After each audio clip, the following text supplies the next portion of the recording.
Hello, guys. Welcome back to the channel. Welcome back to College Dunia Student Connect. In this series of episodes, we bring a lot of different students staying internationally in a different part of the world, bringing their experiences and their journey through this sort of mini podcast sessions. So without any further ado, let's get started with this video. And before starting, just please make sure to subscribe to the channel and like this video. Comment kar do jo bhi whatever you want to see in next videos and whatever you like or dislike about this video. And this keeps us motivated to bring a lot such videos. So let's get started. Okay, Shavin, before jumping to the questions, we would like to know your intro or maybe your background, something about yourself. So, in brief or short, let us know who are you, where you from, what are you studying, where you based. So, my name is Sherwin. I'm from Goa, and I did my bachelor's as well in Goa. I did my bachelor's in biotechnology, Mhm. after which I took a bit of a gap year. During that time, I did internship both in Goa and a little bit in Mumbai as well. And then I worked in a pharmaceutical company for a while. And after which I did consider doing my master's in Goa for a bit. I actually had started for a while, but then it what I wanted out of the masters, I started my masters in biotechnology. What I wanted out of the masters wasn't something that I would be able to achieve or get in India in Mhm. general, perhaps. Mhm. So I started looking into opportunities abroad. That's when I came across the course that I'm currently pursuing, that is M.Sc in Clinical Immunology here at the University of Manchester, where I'm currently based. Okay, awesome. Um, and I found it to be supportive of what I want to pursue later in life, which is right now medical writing, as well as a bit of in going into research work, and that is where my interest lies currently. That's good. That's good. Good to know. One compliment from my side, you have a very good voice. A voice like an actor or somebody, Reminds me of a actor. I forgot his name. But yeah, good one. Right. All right, let's start with the first question, which is why this particular course and country, and why not just to settle in India? So I did consider that for a long time actually. So there were like when I'm this because this is a big decision. Yeah. Going to another country, leaving basically, I won't say everything behind, but you're Hmm. leaving a lot behind. Your Right. friends, your family, food, weather Yep. that you come to love, And beaches as considering it's well. Goa, so obviously will be hard choice. Part of me was missing Goa quite a bit when I first came here, but few months in, I realized I made the right decision. Also, because in India, with my course specifically in the biological sciences and biotechnology, with a focus in microbiology as well as immunology, it was a bit difficult to, what do you say, branch out Hmm. into the kind of career that I wanted to set for myself. And I was considering Canada at first because I do have family there as well. Oh. But it was a bit difficult, and the masters in Canada, I believe, was is 2 years. With you need also to do kind of an extra year in Canada before you can do the masters because Right. they don't consider bachelors 3 years bachelors in India as basically a bachelor's degree. They changed it now for my course. Now they've made it 4 years. Oh, okay. After I left, they made it 4 years. But when I graduated, it was a 3 year bachelor Mhm. course. So then I decided upon UK, where my bachelor's was basically valid. Mhm. And the masters, one benefit of masters here in the UK, at least for my course, is it's a 1 year course. Okay, that's fine. Cool. My second question to you is, how was the decision phase looked like when you were trying to pursue this course internationally out of India? So, because again, I'll be leaving the country, going to Yeah. another country completely. It was a difficult decision. Mhm. And at the time, I was working when I made the decision to go. So, there were many hurdles I faced in terms of both stress as well as like future of uncertainty. And also, you have familial pressure, your family coming in telling you that might not be the best decision. And more times than not, because you've known them for so long, you kind of, take it to heart. But then you also need to make a decision what's best for you, what's best for your future, for your career. Because if you believe that you can stay in India and, make something of yourself with your career, with your chosen goals, then of course. But if you know for sure in your heart that going abroad, perhaps even the UK, is a good option for you, then please by all means do so. Hmm. Because betting on yourself is the best kind of option you can have in life. That's a good. Thank you. Any loans or particular thing that financial aid that you took for this course? Yes, I did take a loan from the bank. I approached Central Bank, and yeah, so it was it was part of me was like, I'm taking a big loan, so that still always weighs on my mind Hmm. because it's my responsibility to pay it back. Yeah. And yeah, but because of the loan, I was reconsidering my options, reconsidering my choices, but I weighed the pros and cons of Okay. staying in India Mhm. as well and, exploring my opportunities abroad. So I kind of thought Hmm. I decided the abroad UK would be the best opportunity for that, given its biomedical field as well as its focus in developing a good, how would I put it? Um, a research backbone Okay. that will aid me later on as well. Because Awesome. I don't plan on UK being my final destination of where I'm That's going to good. be. Good to know. All right. The next question is, how did you prepare about your English exam? What was the procedure like? Like, was that a requirement to get into this course or study करने के लिए immigration for immigration purpose? Was there a need to do this certain English course? Yeah, that was indeed. There's for the UK, I still believe there is a requirement, as to my knowledge, the best of my knowledge, that IELTS is a requirement. They still conduct IELTS classes or IELTS tests even here on the university campus as well. In one Oh. of the buildings, there's like a dedicated room for IELTS test takers. So it is a big requirement. For my course in particular, I believe it was 6.6 point and above. I scored a 7.5. And truth be told, I didn't prepare all that much for I just kind of I did a little bit of reading. I had my friend who had answered earlier, so he had the book, the IELTS book that you get after you pay. I got mine also, but I found the newer edition was it didn't have a lot of what do you say features as compared to the old edition. The old edition had QR codes you could scan and you could listen to audios and such. The new edition was not as useful, Hmm. definitely. Okay. So I prepared for a week, but I believe like prepare 1, 2 weeks or even 3 weeks, you're definitely sorted. How much score 'Cause did you got? I got 7.5. Okay, overall. Yes. And that was enough to get admission into this university or to Yes. immigrate to UK. Yes. Okay. 7.5 is more than enough for the UK. For most of the I think all of the universities in the UK. Oh. Getting an 8 also is okay, 8 or above. Seven and above is also pretty good. Can a student get a scholarship or something if they score a very good bands in IELTS? I'm not sure. I don't think so, to be honest. Because at least none of the scholarship students I've met here on campus have said Okay. that. Okay. So they've all applied for government funding or government sponsored scholarships, as well as some scholarships offered by the university as well.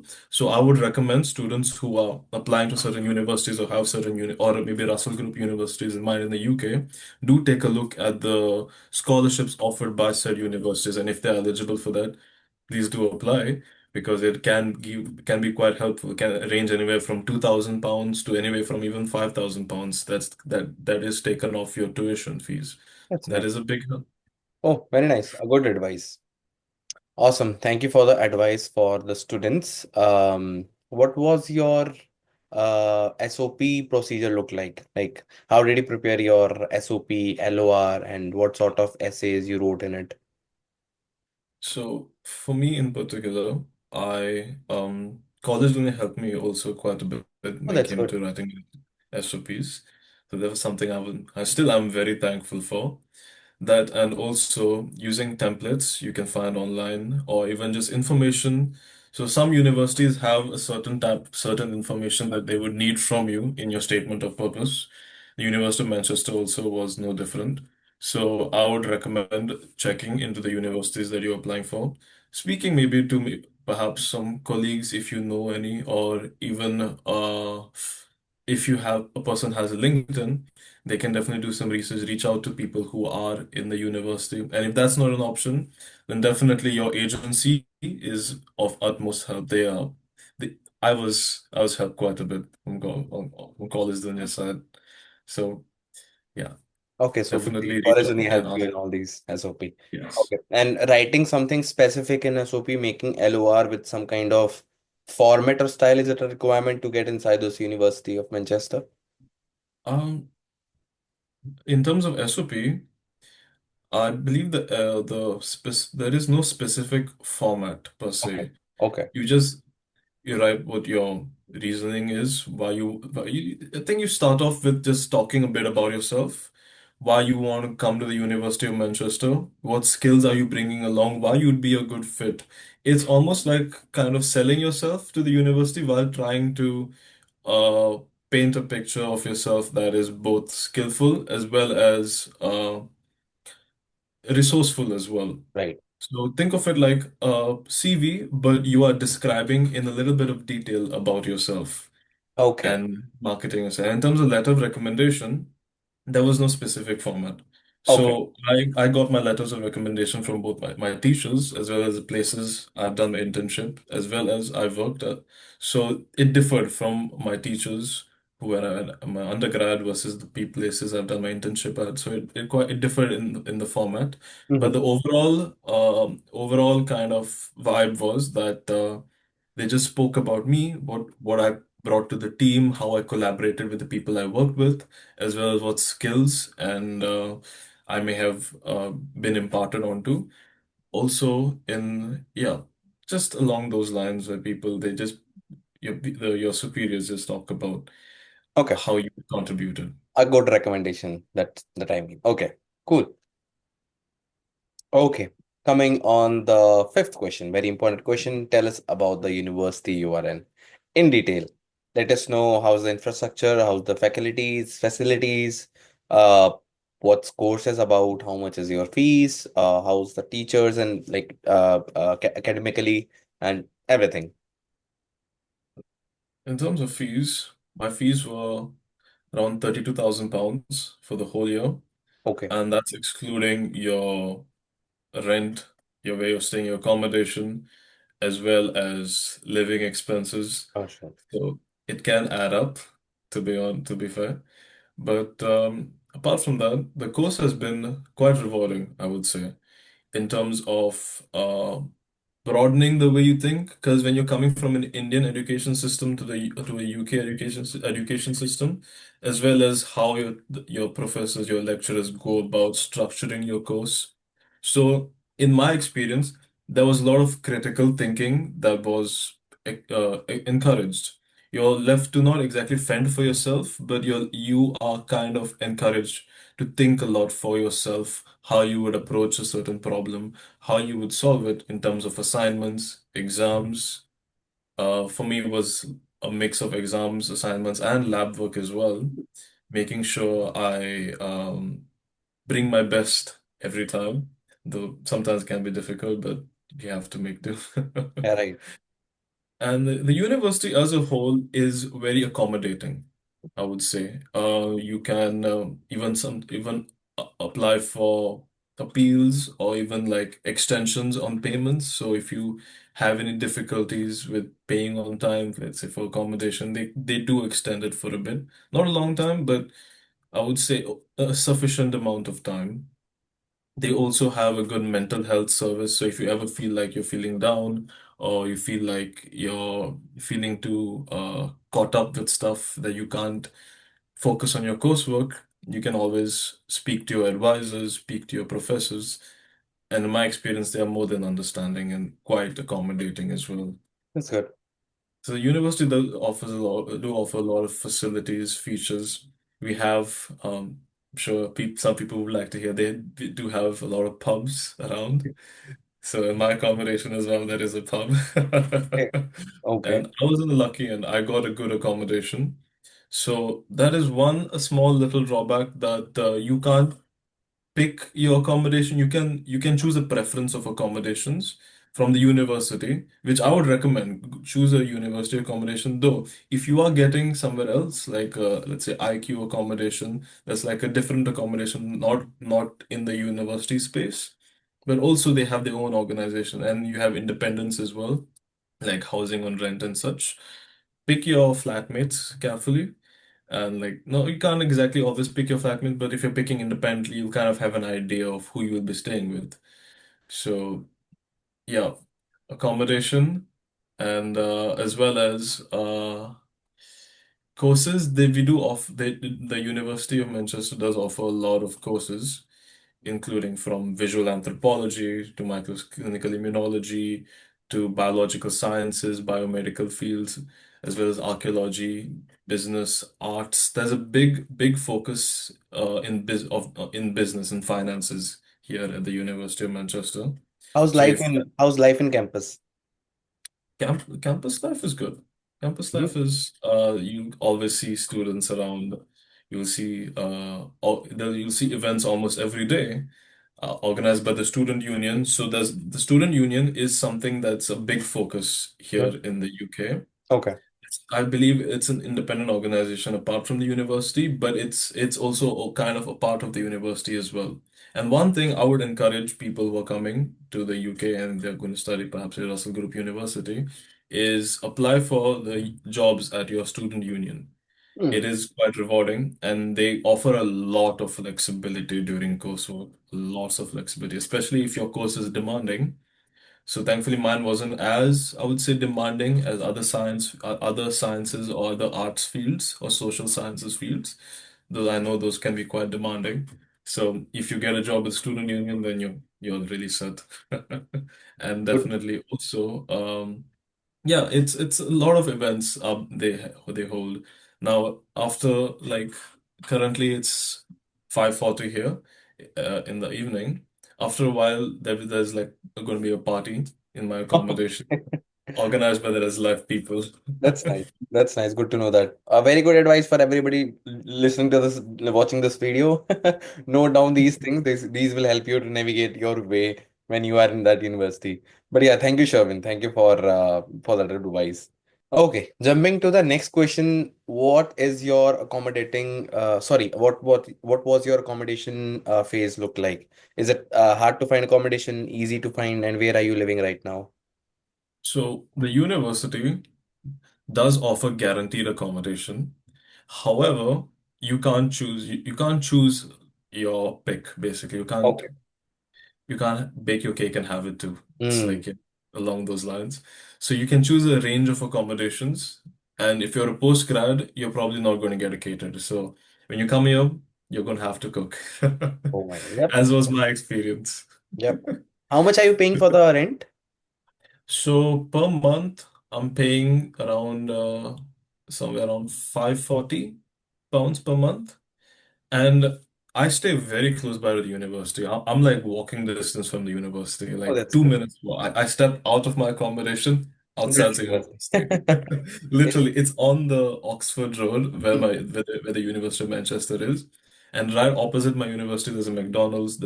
Sorry, the right opposite my accommodation, there's a McDonald's. There's a Morrison's. Lidl's is close by. And anybody coming to UK, don't shop in Morrison's.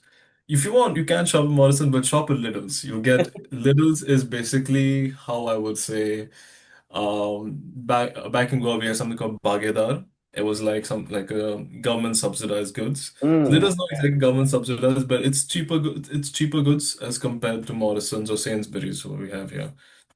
A little bit of a walk, 5 minutes walk, but it's very doable. And be prepared to walk a lot when you come here, For sure. especially if you're going to get an accommodation far away. So 30 minutes walk is quite normal over here. So it's something that you people over here do quite often. And because the bus can get a bit pricey, it's like £2 one way, and coming both ways is like £4. So that's adds up every day if you're traveling to university. Okay. With this, Sherwin, I want to know what, did you face any difficulty finding accommodation? And what about the transport and food and rent? So in terms of accommodation, so I was first a bit hesitant on choosing the university accommodations. I did choose my preferences, but I was a bit worried and on edge because some of the preferences were quite expensive. So I wanted to try find something outside of the university, something independently, like maybe for independently owned renting or maybe some organizations like, for example, IQ Student Homes. They have quite a lot of student housings here close by to the university, and you can book them from India as well. And I did that in one of with one organization. However, the difficulty arose when after I sent the payment and then I got Oh, my preferences finalized by the university and I got my current accommodation. That's when I realized, okay, it'll be cheaper for me to go choose a university accommodation as compared to choose a accommodation in Salford, which is quite far. And the price in the renting price was almost the same, but I would have to pay quite a bit to travel every day from Salford as compared to living right near the in the university. okay. So the choice for me was clear, but sometimes people might not get as lucky. And unfortunately, the current accommodation I'm staying at, Whitwell Park accommodation, I believe would be only housing undergrad students from this year forward. So I think I will be my batch are the last postgrad students. So people choosing masters might be a little bit sad to hear that because it is on the cheaper end for accommodations, Mhm. honestly. With I Okay. think it's around 123 something around per week I'm paying. What So about yeah. the transport and all? Do you get any pass or something like that to travel here and Yeah, you do get a bus pass, but it's a bit on the expensive end, and I would only recommend it if you are traveling like almost every day in a month. there? Otherwise, it is not worth it Okay. because the public transport in the UK is horrendous. They joke and they say that, you can literally take a plane, go to some country in Europe, take another plane, come back to the UK. It's cheaper than traveling around the UK. Oh, And it really oh boy. is. Okay, so it's not really a transport friendly place. No. Okay.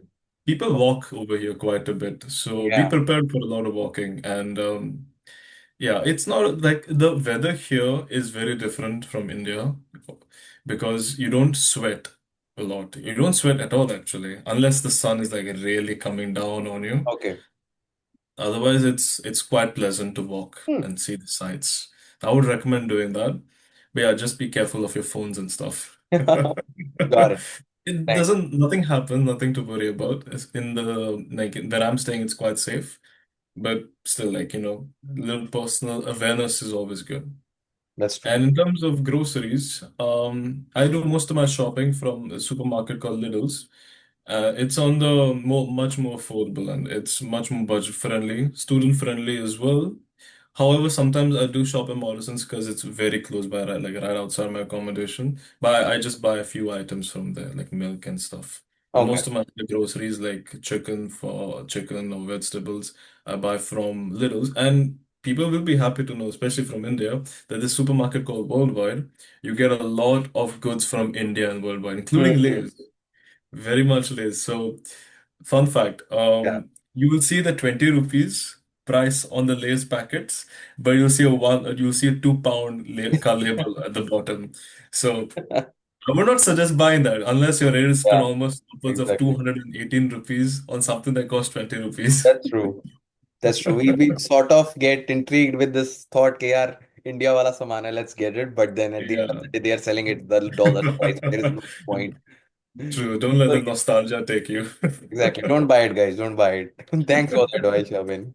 My seventh question. to you is about your expense because it's very important to know how much you are going to spend in a month, right?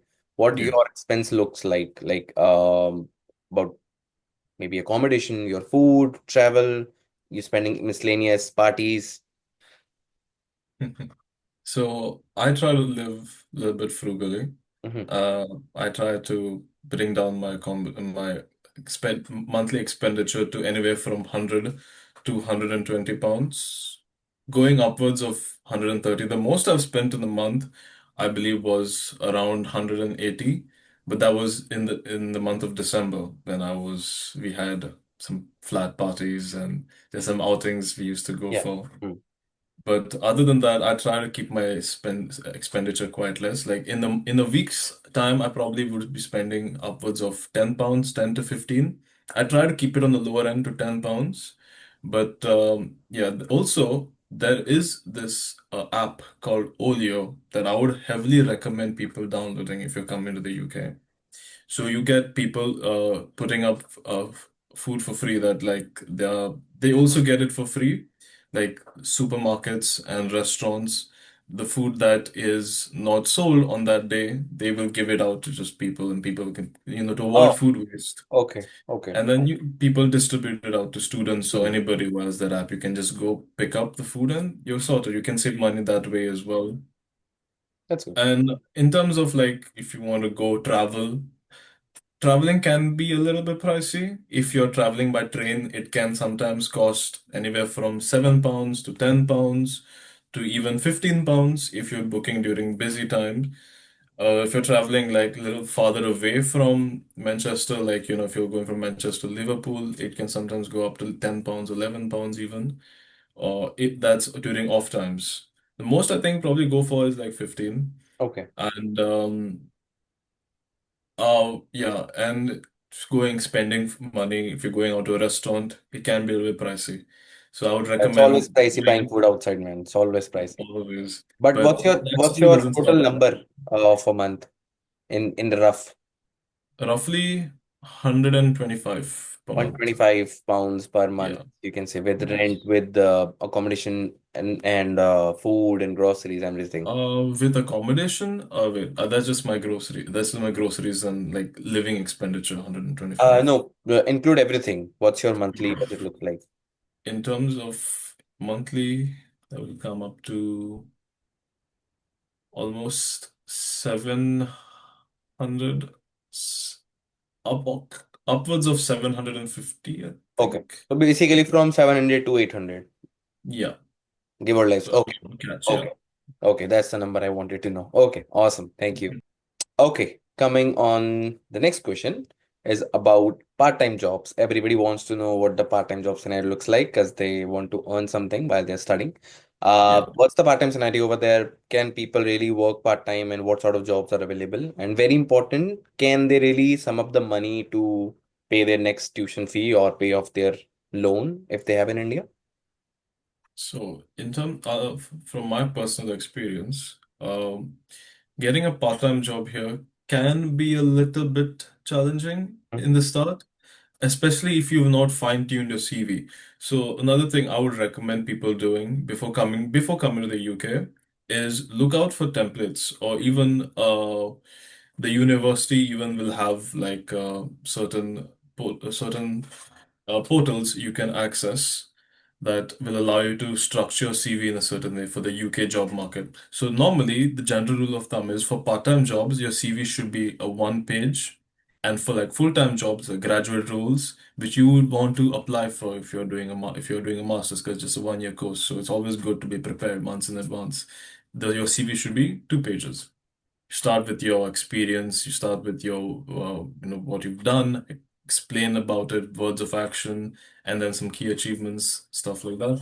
But in terms of getting a part-time job, I did a lot of on the ground work. So I used to go around, so looking at, in the start at least, before I was very well accustomed to the place. I would say I still am not very well Yeah. accustomed. So I did a lot of walking around. Close by where I stay is a place called Rusholme. A lot of restaurants around that side, along also towards the city center, towards the other side of the road, towards the north side of the road, I can say. So there are a lot of restaurants, and in the start of the year, like September onwards, you will have like if you're coming in September especially, you will have a lot of restaurants who need work, who need people who want to work part-time. And usually it's around 20 hours per week for students that you'll be able to work part-time. So another way you can apply for part-time is Indeed. LinkedIn as well, but Indeed definitely. Indeed is a very big focus here in the UK. LinkedIn also, but LinkedIn is more career. You're building yourself slowly. But Indeed is where it's at in terms of applying for jobs and getting jobs here in the UK. So Indeed needs to be good, and you need to be active on Indeed, applying for jobs in Indeed, as well as make connections with people. Just Hmm. talk to people, speak to your flatmates, because many times what happens is we come here and then sometimes we get a little bit absorbed in our work, or we get absorbed in we don't talk to a lot of people, Right. and people who have missed out on opportunities because of that. And yeah, interact with people, and and also in the student union, as I mentioned earlier, that you can apply for jobs in your student union. There will always be postings. Every month there are postings in the university as well. The university will put up jobs that are needed. The student union will be putting up jobs that are needed. Like I know a friend of mine who worked as a student fundraiser and was able to get quite a bit of money. And she was able to pay off she herself, with the money she got from the part-time, was able to pay off her rent basically. She didn't use Oh. any money from back home or any loan money as well, so that reduced the amount of loan she would have to pay back. Hmm. Hmm. So part-time she paid off where she's staying. And she still has money saved up. She'll get a place on rent after her course ends.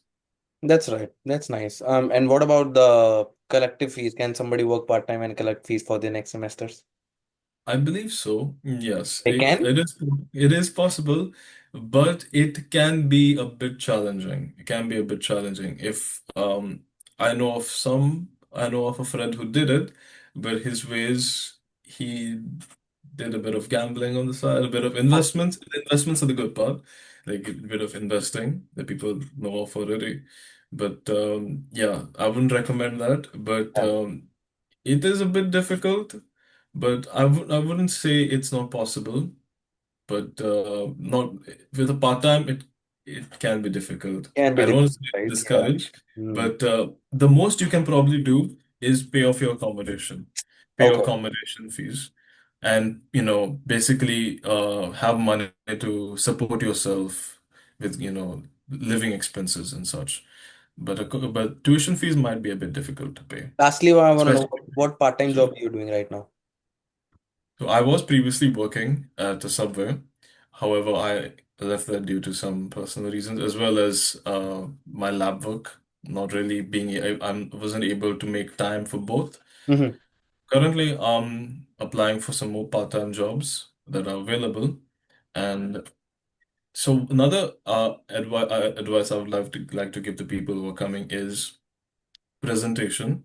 So sometimes what happens is we go for interviews, and for me personally, I find interviews, I get nervous. Hmm. I become a nervous wreck. But you should never let that stop you. And just basically don't try and sell yourself, but appear like you're talking, like, in the UK, at least from me, it was a lot of empathy. A lot of empathy, but like a lot of EQ as well as IQ that is needed, a lot of emotional intelligence that they are looking for. Like skills wise, they probably have a lot of people lined up, but what they really want is someone who's like a team player, someone who's Hmm. collaborative, Right. and the theme of inclusion is also very heavily focused upon. So they want someone who can work well together with everybody. Right. Okay. Just a second. Okay. Thank you so much, Shavin. I hope you get your part-time job real soon.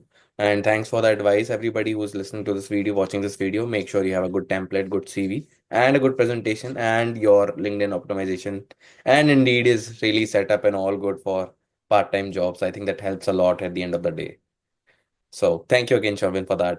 Coming to the Second last question about full-time job. Everybody wants to transit themselves from part-time to full-time. What's the full-time job scenario look like there, and how much somebody who was doing very good in your field, medical sciences, earning over there, and how to get a full-time job in UK? Oh, in terms of a full-time job, applying for a full-time job, many a times what happens is, at least if we are now as international students, we want to study here and then work for a while. It's my goal as well. But the issue arises that you will need to sponsor your own visa, your post-study work visa, Oh, because companies, unfortunately, are not seeking. And as soon as that is something I've heard from people as well in the industry, recruiters as well, and my professors that they as soon as they hear that you require a sponsorship, or as soon as they hear that you don't have a post-study, like you're not already sponsored or you've not sponsored yourself to get the post-study work visa, they hesitate on bringing you on board in the company oh boy, that's because bad. they don't want to do that. They don't want to sponsor you, Yeah, basically. right. So they'd Mm. much rather hire someone who Mm. doesn't require sponsorship. Sometimes, even if that person is sadly enough less qualified or less than likely to contribute as much as you would have. And that is a sad reality, but we make do with what we can. That's why working part-time is an amazing opportunity that everyone should monopolize upon because you'll be able to save money as well as support yourself and be able to sponsor your own post-study work visa later on. Because yeah, it is something that needs to be considered upon. Okay. And in terms of I have a friend that who's a medical writer. He's earning anywhere from around 39 to 45,000 pounds a year. Oh, very He nice. got his job via LinkedIn mainly. A recruiter reached out to him, and in terms of his field, and it is a field that I also am very much interested in, is building upon your LinkedIn. Mm. Indeed is useful also, but I believe for at least in terms of what I would want to pursue is LinkedIn can be a great help. I also believe like for the biz people pursuing business, want to do an MBA, LinkedIn also can be quite useful. Mm. Building upon your LinkedIn or just making sure it looks very presentable. I still also have a little work Yeah. I need to do on it as well. Okay. So part-time to full-time. So you're saying that full-time jobs, looking for full-time jobs is a bit challenging over there right now. A bit challenging, yes. Okay. And there is no guarantee once you are graduated from your university, you're done with your studies, there will be a full-time job sitting right next to it and you can just go and grab it, right? But No. there is one silver lining that I can guarantee. So for me, I'm currently in touch with a recruiter that I met through a careers fair. So this was also due to an assignment that we had. So my assignment was making basically a medical pamphlet Mhm. on rheumatoid arthritis. And I had to make it in such a way that a layman could understand like what is written, like someone who's perhaps not from a medical background or not a sciences background, so they can understand it. So he read it. He liked what I had, what the he liked what I did, how I presented it, how I presented the information. And ever since then, I've been in touch with him, and it's been good. It gives you that little bit of extra confidence to work on yourself and to kind of know that while the light at the end of the tunnel, this is me just paraphrasing, light at the end of the tunnel is not completely guaranteed, but it's there and you have to work towards it. So please, students who are coming here, definitely go for the careers fair, even if it's not completely in your school, like in my school, School of Biological Sciences, I met him in the School of Medical Sciences, careers fair. Still go for it. Go to every table, basically every kiosk, talk to the people, talk to them about you, what you're pursuing, what and seem passionate about what you want to do. And what happens is, few days in advance, the university will put out something via Instagram or Instagram page, or even on WhatsApp, but less on WhatsApp, but mostly on Instagram. They will update you and on email as well. that so and so companies are coming in. So do your research, research upon the companies, see what positions might be open, and they will have positions open when they come for the careers fair as well, and you can apply for those. So that is always something to look out for. Okay. Suppose if somebody don't get a job, they pass the college and now they're looking for the job, the tenure of the immigration, that period is also about to end. What would they do at that time? What the other option? Coming back to India? Ultimately, yeah, sadly, that would be uh that is the I say Only. the only option, unless like they really, really get at it for a few days, really try and get a job, or try and get somebody to just basically have their CV ready and apply as much as they can, and by God's good graces, get a job during before that, and someone who's willing to sponsor their visa. But if that doesn't happen and your visa time is done, your visa period is done, then sadly enough, you won't be able to stay in the country legally at least, Bad. because you will need that IHS insurance, the medical insurance. You lose your visa sponsorship, you lose your insurance, and then it's very easy for them to, I think, even find you after that. Okay, okay. That's a good advice. I hope this doesn't happen to anybody, but True. that's something that you have to consider because it's UK. Coming to the last question, Sherwin, which is advice to the inspirants or aspirants or the people who are trying to get into this university in coming 25, 26, 27. What's your thought about it? And yeah, your advice to them. So before I answer the question, actually, there's something I would like to add that Sure. I may have glanced over before. So in the University of Manchester, there is something called Res Life. It's an organization that's coupled kind of with the university, where they cover all the university owned student accommodations. Basically, they oversee it. They have events. They have like pizza nights, karaoke nights as well, quiz nights, movie nights, That's good. and it's a nice fun organization. And the fun part is you can even apply to be a Res Life advisor. Your responsible a person's If you're successful, your responsibilities basically are uh, in whole part resolving issues that sometimes occur between flatmates. So you don't have to, 9 times out of 10, you don't have to physically get involved. Like you can just, send them emails. But this is just me, just me blabbering about. Or you can meet up with them and talk to them about like, because sometimes what happens, there will be infighting between people who live together, like flatmates, especially strangers. So you have to try and resolve it in a peaceful way. So that is something that when you're having an interview, perhaps if you're successful during a res life interview, that they will emphasize over. And the benefits being you'll get your accommodation for free. Oh, that's good. It's It's nice. very nice. You Okay. get accommodation for free, the room for free for the whole time you're staying in the University of Manchester. So that is it's a big benefit, honestly. Then Everybody you is only have to look happy on after top of your it. tuition fees and living expenditures. That's nice. That's nice. Cool. And what's your advice to the inspirants or the aspirants?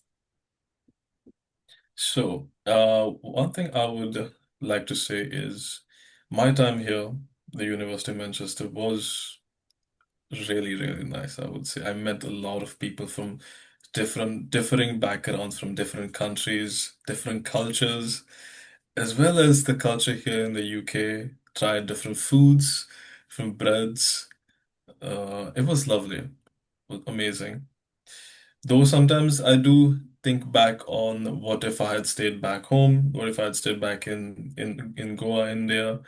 But then I look towards, if I had stayed, I would not have gotten to experience all of this. Met all these people, have made so many fun memories, basically improved upon myself, both I would say career wise as well as mentally as well. So I believe it is an enriching experience, but you have to be ready for a little bit of struggle. A little bit of struggle. That's me understating a little bit, Nice. but there will be complications. There will be times where you will feel alone because there's unless you have family very close by, Yeah. it can get difficult. can get a bit lonely, a bit all-encompassing, but I believe that with a little bit of perseverance, that anyone can find their home here. Hmm. And it's a good place. It's a really good place. And what about the Vijay, university? Do you think people should come to this university especially? And how much would you give it out of 10? I would give it honestly a solid 9.5. That's me being biased a little bit. Okay. I love the university. We have an amazing architecture. The buildings look amazing. We have good infrastructure as well, good facilities. We have the library, and the next to the library, there's this building called Allen Gilbert Learning Commons, where the building is open 24/7. So sometimes what happens if you feel like you can't study in your room, you can always go in the Allen Gilbert, you can always go to buildings like the Allen Gilbert Commons, study there with people around, stay there for like 24 hours. No, not full 24 hours, I mean overnight, you pull an all-nighter. So it's a good learning, it's a good space that the university creates for you to like basically develop your skills. And you can reach out to your professors at any time, and you have advisors as well, counselors, and the university has a good career service, a good career connect. Basically, it will help you. It will help you draft an amazing CV, Mhm. and also prepare you for interviews as well, tailored to your field. It'll help you even design your LinkedIn too. Tomorrow, I have an appointment with a career service advisor for my CV, as well as the day after that, I have one with just to polish up my LinkedIn. So you do have to book these appointments in advance, but the university does offer this service. Awesome. I, I can't speak for all the other universities in the UK, but I can say that the University of Manchester does its best to support its students. Awesome. A little bit pricey in terms of tuition, Yeah. but It is. It is. but It is in terms pretty of price. Yeah. services offered, it is quite good. That's good. Good to know that. I hope everybody listening to this video is admired and they are well aware what they are getting into. And with this, I would like to wrap up this video and thank you again, Sherwin, for sharing us this insightful knowledge about all the university campus and life about in as an immigrant in UK. And Which is mine. yeah, good to know your 9.5 because a lot of people don't really much appreciate their university because of academics or maybe strictness or something like that. But I'm happy that you are enjoying your time over there, and hopefully, somebody who's planning to go there can get admired, inspired, and then take the right steps in their life. And with that, thank you once again, Sherwin, for sharing it. With this note, let me just wrap up this video real quick. Thank you everybody for watching this video till the end. Make sure to subscribe to this channel. Make sure to subscribe College Junior Student Connect. Because with this note, we are going to end it. And like these videos, we are going to bring up more people here with different knowledge, different background, different experience. And that is pretty much it. You all have a good day. Thank you so much, Shobhan, once again, and enjoy your day in UK. Bye Thank you. You too. You bye. take care as well. Bye bye.